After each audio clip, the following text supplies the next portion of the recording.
It's Tony Ross. We've got two very special guests on the phone here. We've got Scott and Tessa. Hello. Hi. Good morning. All right. So you guys are in two different locations right now, but you guys will be meeting up tomorrow, correct? That is correct. I know it blows people's minds that we're not always together, but it is always nice to get back together in our hometowns, nonetheless.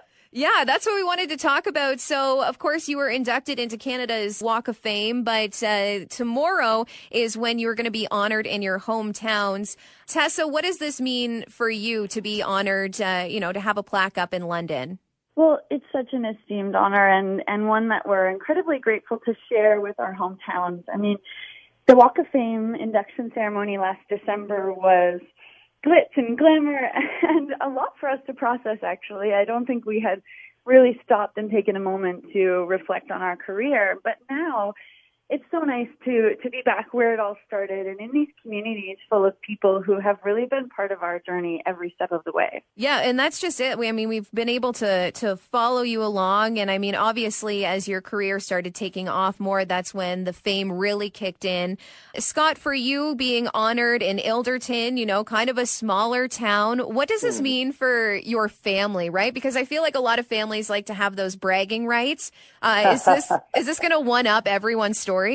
Oh, I don't think so. There's a lot of great stories coming out of Ilderton, but we always felt very fortunate to represent the Ilderton Skating Club kind of on a national level, and the support that we got from the community was, second to none. So it's big. Obviously, my family's very involved in the skating club and in the community, so it'll be a nice moment to kind of, I know my parents are looking forward to giving back and kind of thanking the community for all the support through the years. It takes a village to raise an Olympic champion, and in Ilderton, both Tessa and I have been very supported, and that's been huge for us in our career. Yeah, and it's nice to see that, you always do go back to your roots. I know that, your life has taken you in so many different places with training and competing. But the fact that you are constantly coming back, every once in a while on social media, we'll see like Scott and Tessa are in their hometown. So do you like to come back as often as you can then, I would assume? Yeah, absolutely. A ton of our friends are here still, and we're still rooted in the area. So as much as we possibly can. Obviously, with tours and having to go across the country and enjoy that experience, we don't get as home as often as possible, but we're trying to do as much as we can. So that's just kind of the nature of things. But we're lucky to be able to get home this much. Now, to go back to the induction into the Walk of Fame, this is a huge honor for any Canadian who is just an artist in their craft or whatever they do. What does it mean to you to be honored with a partner that you've been working with for over 20 years? Tessa, I'll let you take this one first. Well, I think that's the best part of it all. We often say that it's easier to recognize and celebrate one another's successes, and now we've done it all together.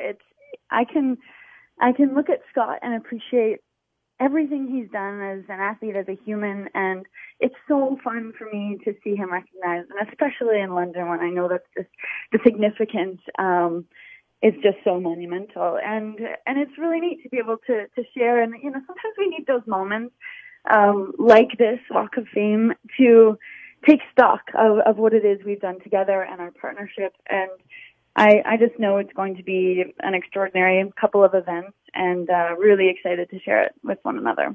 Yeah, we're so excited to celebrate it because it's been such a fantastic career. And I think a little shout out to the Walk of Fame for putting our events in the same day, obviously back to back, because I know Ildertonians and Londoners think of us as a team, as a partnership, and my whole star in Ilderton is Tessa's, and the same in London. So we'll just be happy to kind of do it together, and like Tessa said, take stock of the excellent career we've had. We look back with such fond memories now when we're able to watch some videos or give a talk to young school kids. It's just amazing to think of the career that we've had together and how fortunate we've been to have the support of the community like we talked about.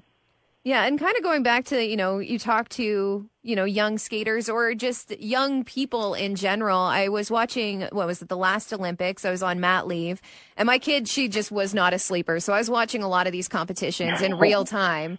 And I remember I looked at her, and at this point she was like, I don't know, like a month old. And I was like, look, kid, you work as hard as you can and find a passion, and you are going to succeed like these two. Now, I was probably also sleep deprived, but it just goes to show, I mean, you guys started at a very young age, and you kept focusing on what you wanted to do. You've won countless awards and medals. You've been honored as very important Canadians to us. What would you say is the number one thing that you would tell, whether it be a young skater or, a musician, someone who's just following their passion?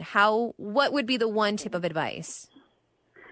Well, that was a beautiful sentiment that you just shared, and thank you for that.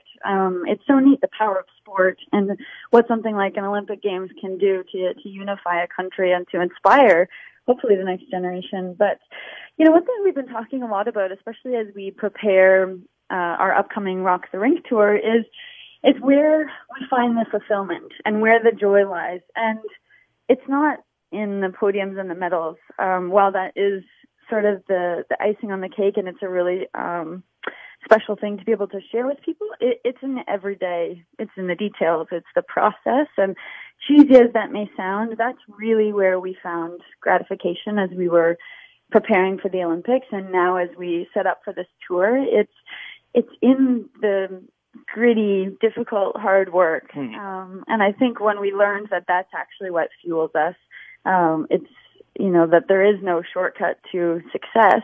There's no quick fix. It's a lot of hard work. It's a lot of sacrifice. That sort of perspective really changed things for us. Yeah, Scott, do you want to add anything to that? Oh, no, that was just perfectly said.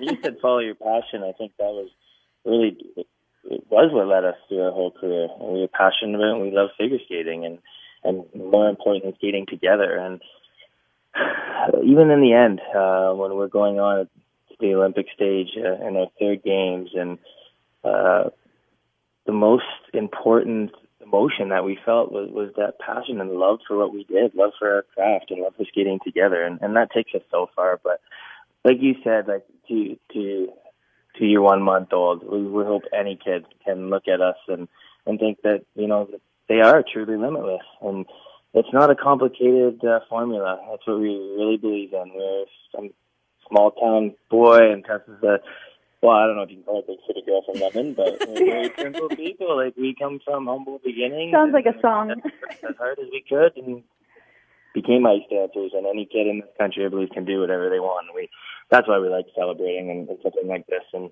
to see the young kids in our communities and see that we've actually had an effect. Like, stories that still give us goosebumps. Like, we still don't believe people care about us. It's nice to hear that you were planning your 1 month old life out for us.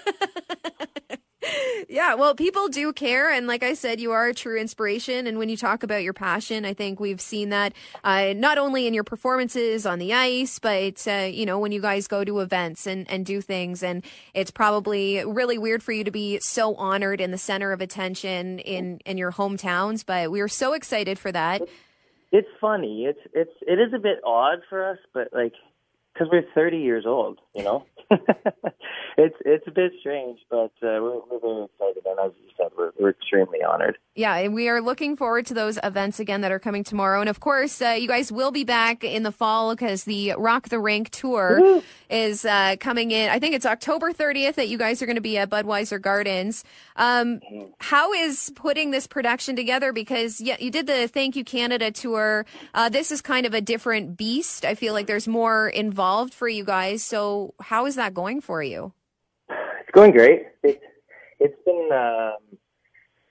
we love this project, but it's because it's a ton of work, and we like to be involved in as much as we can and hire a great team. We're really trying to bring the absolutely best show we can bring to the skating fans and fans across the country. So that takes a lot of work. We take our job really seriously. We can say that, since the Olympics, this is one of the projects that gets us most excited. So being back on the ice together and with a cast of very, very talented skaters that we're bringing to this country, we just can't wait. We can't wait to kind of show the world another type of skating show as we tried to do last year, and hopefully kind of grow off of that and give the fans something that can be truly special and have them have a great night.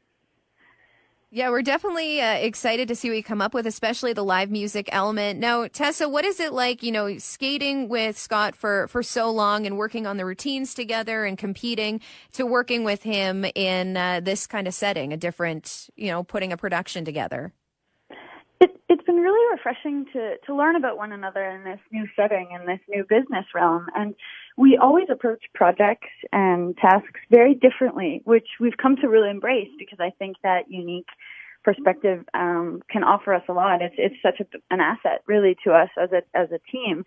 But it's been really fun. I think as we dive into the creative sort of conceptualizing, choosing music and choreography and really creating a mood and setting the tone for the show, it's been really fun to talk about all the things we've always dreamed of doing. And of course, as competitors, we're a little restricted in what we can take onto the ice, whether it's music or lighting or costumes or overall ambiance. But now we have time to create an ambiance. We have production. We have a cast of incredible skaters, and it gives a lot more freedom of what we can do. And hopefully we're allowed to and able to really resonate with the crowd and engage in a different way. It's just so much fun.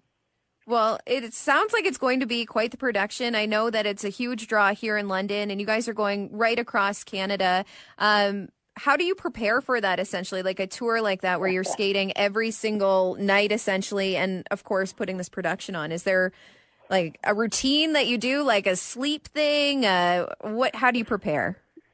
Well, first of all, we have to train. It's going to be physically pretty demanding, and so we'll be training and back on the ice. And, again, that's actually really exciting for Tessa and I. We get to do a lot of fun things, but sometimes the most fun that we have is in a grubby hockey rink coming up with concepts for shows. So we're diving into that, but there's just so much work. But the first thing would be just to be physically ready. And we just can't wait to get out there again.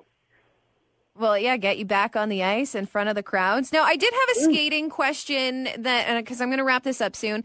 Tessa, when you kind of like hop on to like Scott's legs or whatever, your skate is on his thigh.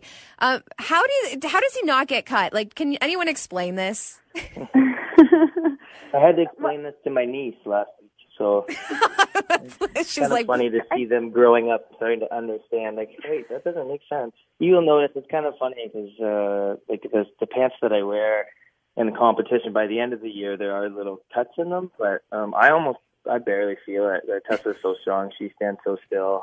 As long as she doesn't run her blade along my leg, everything is good. And it's happened maybe once, and I think it was my fault because I didn't close my pockets. And I'll have to keep his pockets if Tessa actually gets caught. But other than that, we're good. All right. So, okay. So that just makes a little more sense. Every time I've watched you guys skate, I'm like, I just don't get it. All right. Well, we are joined by Scott and Tessa on the phone. Tomorrow is the ceremonies, the unveiling of your hometown plaques. Ilderton is the first stop, then over to London. So excited. Anything that you would like to say to those that are coming out tomorrow? Oh, we look forward to connecting with each and every one of you, and hopefully it's a special day we can celebrate all together, because it's not really just about the two of us. It's so much more than that. As Scott mentioned, it takes a village, and I can't think of two better villages to have represented all these years.